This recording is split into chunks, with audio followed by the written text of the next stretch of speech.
जैसे कि आपको एक बात बताती हूँ कि अल्लाह की पकड़ जो है ना जनाब, वो बहुत ही सख्त होती है। किस लिहाज से?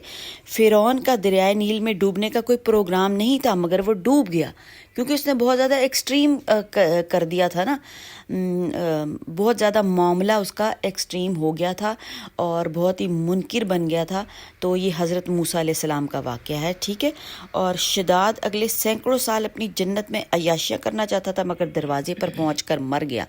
होता वही है जो अल्लाह ताला चाहते हैं। व्यूअर्स, क्या हुआ? शदाद की जन्नत वाला वाक़या आप लोग पढ़ लें, बहुत लंबा वाक़या, यहाँ पे मैं कोट नहीं कर सकती।